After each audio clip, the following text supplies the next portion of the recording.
যে অনুমোদন নেওয়ার জন্য তাদের দ্বারে দ্বারে ঘুরতে হতো, এবং যদিও অনুমতি পাওয়া যেত, বক্তব্য ছিল নির্ধারিত।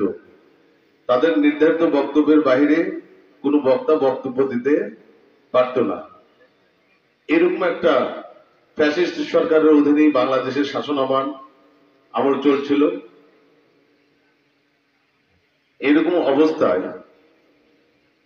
আওয়ামী সরকার ইসলামকে সংকুচিত করার জন্য, অবরুদ্ধ করে রাখার জন্য বাংলাদেশের বিশিষ্ট আলেম ওলামাদের মিথ্যা মামলা ও হয়রানিমূলক মামলা দিয়ে জেল, জরিমানা, এমনকি ফাঁসি কাস্টে ঝুলিয়ে ইসলামকে তারা অবরুদ্ধ করেছিল।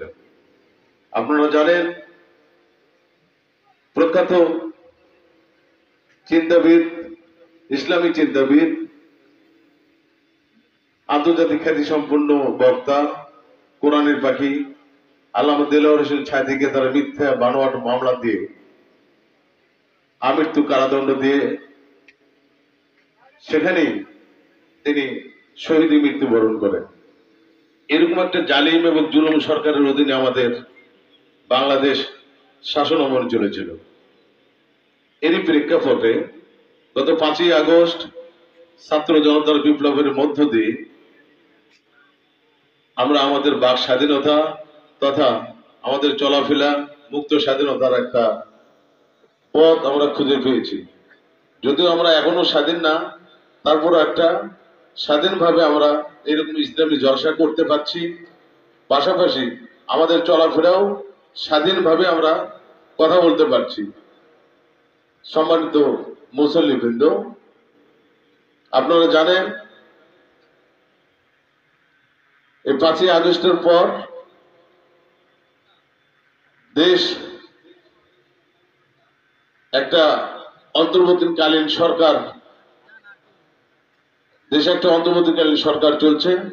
এই অন্তর্বর্তীকালীন সরকার আগামী সুষ্ঠু নির্বাচনের মাধ্যমে বাংলাদেশে একটি গণতান্ত্রিক প্রতিষ্ঠা বাধ্য দিয়ে বাংলাদেশে একটি আইনি শাসন প্রতিষ্ঠা করবে বলে আমরা বিশ্বাস করি। সম্মানিত উপস্থিতি, আসলে ইসলামী জলসা রাজনৈতিক বক্তব্য বেমানান বক্তব্য, আসলে রাজনৈতিক বক্তব্য চলে না। আপনারা ধর্মপ্রাণ মুসল্লিবৃন্দ, আপনারা প্রধান বক্তা সহ অন্যান্য আলোচকবৃন্দের পথে চলার সম্মানিত মুসল্লিবৃন্দ, আমি আপনাদের কাছে আরেকটা মেসেজ দিয়ে আমি আমার বক্তব্য শেষ করব। আজকের এই ইসলামী জলসার প্রধান অতিথি হিসেবে উপস্থিত থাকার কথা ছিল শিবগঞ্জ উপজেলা বিএনপির সভাপতি, জেলা বিএনপির সভাপতি অধ্যক্ষ মীর শাহে আলম। উনি রাজনৈতিক কারণে ঢাকায় অবস্থান করছেন।